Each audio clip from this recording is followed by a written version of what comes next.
Evangelho de Maria Madalena. Capítulo 1. No terceiro dia após o seu sofrimento, o Salvador apareceu aos seus discípulos, que estavam todos reunidos no Monte das Oliveiras. E quando ele aquietou suas dúvidas, ele começou a ensiná-los da seguinte forma: Meus irmãos e irmãs, há muito tempo gostaria de lhe dar a conhecer as verdades mais profundas, e que vocês devem saber para que suas almas encontrem a salvação.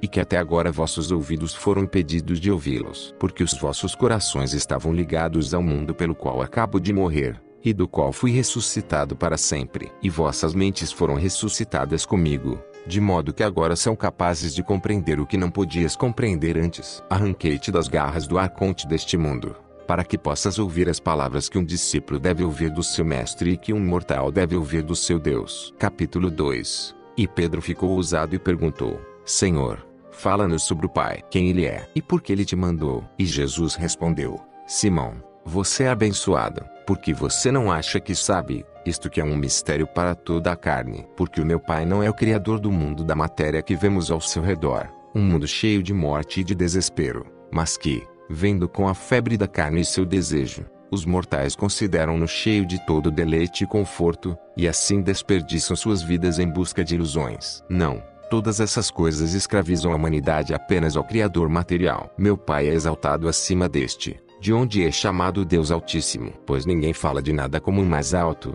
a menos que haja outros abaixo dele. Capítulo 3. E vocês mortais são em parte suas criações, em que Ele moldou o corpo da impureza imunda. Mas vossas almas Ele roubou do mundo de luz de meu Pai. Com eles, Ele transmitiu aos seus corpos de carne uma aparência de vida, que é apenas uma sombra da vida que você conheceu no pleroma do Altíssimo. A que você permanece sempre na ignorância, nunca conhecendo a sua origem, ou o seu destino. E pela falta desse conhecimento você perece e renasce em novos corpos uma e outra vez, desde que a saída esteja oculta de você. E é por isso que o Pai me enviou ao mundo, na semelhança de vossa carne, para que eu vos comunicasse estas verdades. Capítulo 4.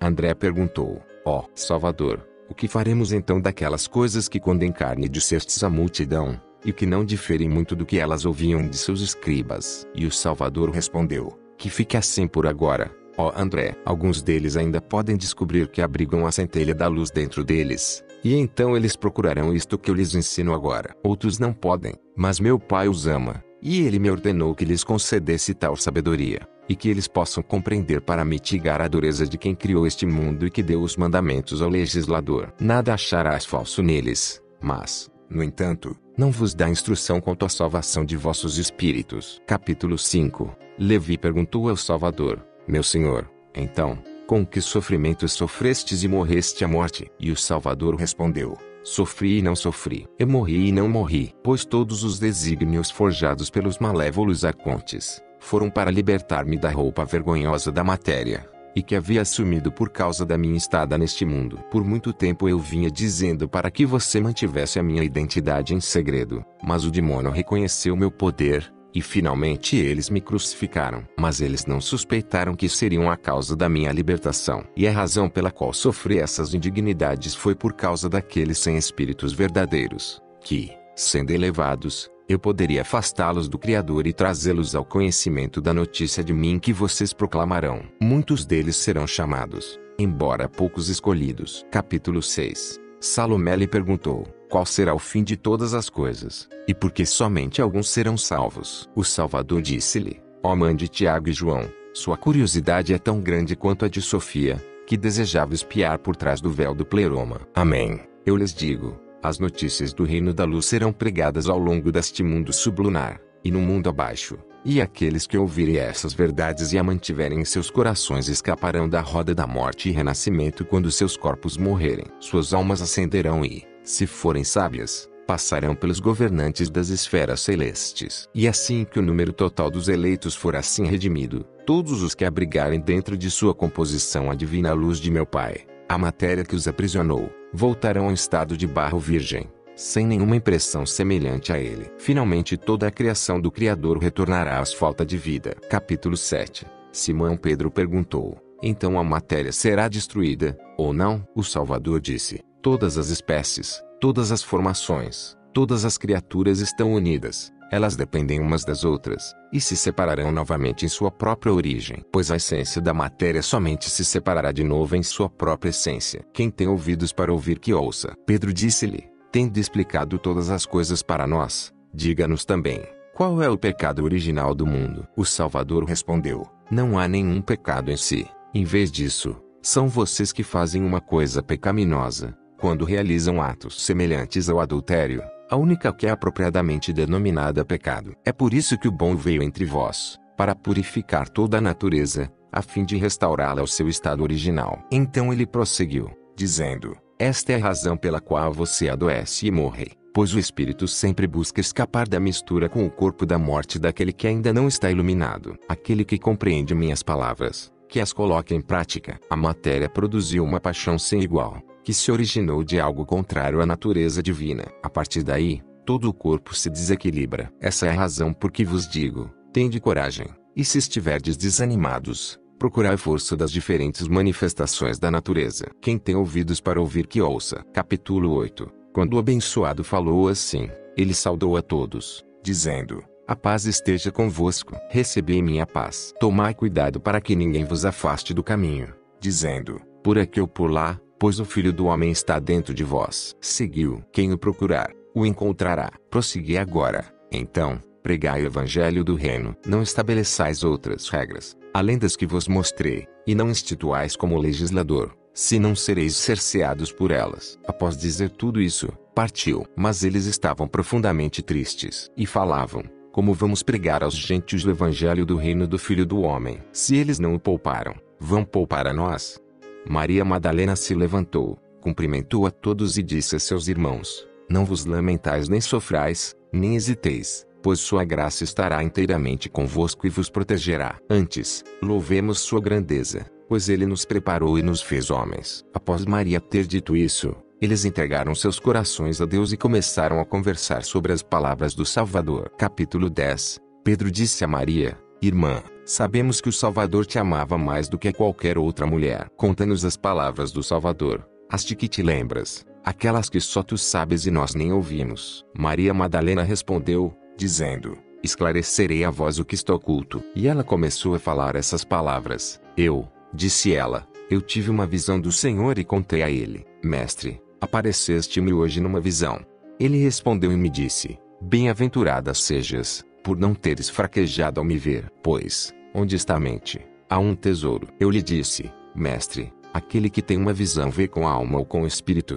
Jesus respondeu e disse, não vê nem com a alma nem com o espírito, mas com a consciência, que está entre ambos. Assim é que tem a visão e é por isso que estou falando com você agora, ó Maria. Capítulo 11.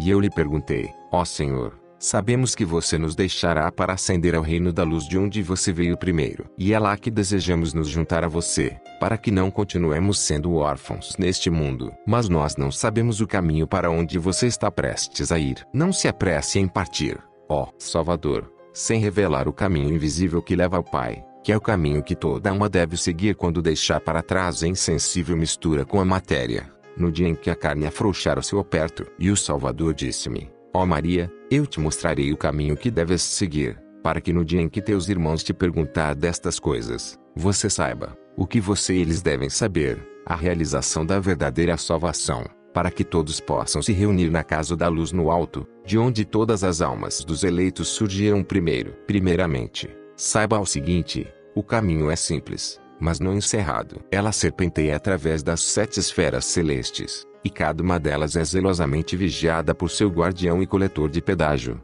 sempre vigilante para receber o que lhe é devido. Quando eu mesmo desci da luz pleromática, disfarcei-me, vestindo a aparência e a natureza de cada arconte do seu reino, de modo que passei livremente entre os seus habitantes. E eu mudei a vestimenta de novo com cada mundo pelo qual passei, como o ator que muda a vestimenta a cada nova cena. Agora, como você sabe, eu voltarei de onde vim, e preciso remover cada camada externa, mesmo 7 corpos de cada substância diferente, deixando cada manto pendurado nas mãos do arconte governando cada esfera. Você e seus irmãos não serão capazes de fugir tão facilmente do ofício dos arcontes. Mas, embora sejam vigilantes, não é grande coisa enganá-los, desde que você saiba quais palavras os vencerão. Capítulo 12. E, além disso, Ele me mostrou em minha visão a alma dos redimidos, que é a única que sabe de sua origem e seu destino. Aquela alma surgiu como uma faísca de uma fogueira na noite fria. Tendo retirado o sufocante corpo de carne grossa,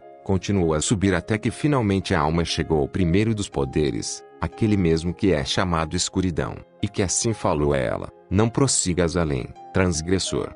E a alma respondeu: por quê? Em que pequei contra você? E as trevas responderam: aquele meu reino é um reino das trevas, e ninguém que acenda a tocha do conhecimento é permitido aqui. Agora, vamos extinguir a sua luz, para que você possa retornar ao sono tranquilo da ignorância. E a alma respondeu: não, ó escuridão, mas aqueles que dormem o seu sono, só o fazem porque eles são primeiro ignorantes de sua astúcia. Mas disto o Salvador me avisou, e assim extinguiu de mim o poder das trevas, e regozijando-se por estar livre de outra natureza, a da ignorância mundana, a alma seguiu. Capítulo 13. Depois de um tempo se elevando, a alma alcança a esfera do arconte do desejo, que é aquilo que faz com que as naturezas se misturem, e que procura despertar na alma em fuga o carinho por aquelas falsas delícias deixadas para trás na terra, de modo que incite nela o desejo de retornar ao mundo. E o próprio desejo apareceu ali num instante, falando com ele, dizendo: quem és tu? E de onde você surgiu? E a alma disse: eu sou da semente do Pai vivo e não pertenço a este mundo. Não me atrapalhe, pois busco apenas voltar ao lugar de onde surgi pela primeira vez. Assim ele falou com isso. E o desejo disse à alma: não te vi descer, mas agora te vejo subir. Porque falas mentira, já que pertences a mim? A alma respondeu e disse: eu te vi. Não me viste, nem me reconheceste. Usaste-me como acessório e não me reconheceste. Depois de dizer isso, a alma foi embora, exultante de alegria. Em seguida, encontrou o terceiro poder, chamado ignorância. Ele interrogou a alma e disse: aonde você pensa que está indo? Você acha que merece entrar no céu? Estás aprisionada à maldade. Estás aprisionada, não julgues. E a alma disse: por que me julgaste apesar de eu não haver julgado? Eu estava aprisionada, no entanto, não aprisionei. Não fui reconhecida que o todo se está se desfazendo, tanto as coisas terrenas quanto as celestiais. 12. Quando a alma triunfou sobre o terceiro poder, ele ascendeu e viu o quarto poder, que assumiu 7 semelhanças. A primeira forma, trevas; a segunda, desejo; a terceira, ignorância; a quarta é a comoção da morte; a quinta é o reino da carne; a sexta é a vã sabedoria da carne; a sétima, a sabedoria irada. Essas são as 7 potências da ira. Eles questionam a alma: de onde vem você, assassino? Para onde você está indo, viajante espacial? 15. Por sua parte, a alma respondeu, dizendo: o que me subjugava foi eliminado e o que me fazia voltar foi derrotado, e meu desejo foi extinto, e a ignorância expirou. 16. No meio de um mundo fui liberto de um mundo e, liberto de um padrão de morte, recebi libertação de um protótipo celestial, libertação da cadeia do esquecimento que são transitórios. Daqui em diante, alcançarei em silêncio o final do tempo propício, no reino eterno. Capítulo 14. Depois de ter dito isso, Maria Madalena se calou, pois até aqui o Salvador lhe tinha falado. Mas André respondeu e disse aos irmãos: dizei o que tendes para dizer sobre o que ela falou. Eu, de minha parte, não acredito que o Salvador tenha dito isso, pois esses ensinamentos carregam ideias estranhas. Pedro respondeu e falou sobre as mesmas coisas. Ele os inquiriu sobre o Salvador: será que ele realmente conversou em particular com uma mulher e não abertamente conosco? Devemos mudar de opinião e ouvirmos ela? Ele a preferiu a nós? Então Maria Madalena se lamentou e disse a Pedro: Pedro, meu irmão, o que estás pensando? Achas que inventei tudo isso no mau coração ou que estou mentindo sobre o Salvador? Levi respondeu a Pedro: Pedro, sempre foste exaltado. Agora te vejo competindo com uma mulher como adversário. Mas se o Salvador a fez merecedora, quem és tu para rejeitá-la? Certamente o Salvador a conhece bem. Daí tê-la amado mais do que a nós. Antes, o caso de nos envergonharmos e assumirmos o homem perfeito e nos separarmos, como ele nos mandou, e pregarmos o Evangelho, não criando nenhuma regra ou lei, além das que o Salvador nos legou. Depois que Levi disse essas palavras, eles começaram a sair para anunciar e pregar. Fim. Ficamos por aqui. Se inscrevam no canal, ative as notificações, e compartilhem o conteúdo da página. Até a próxima.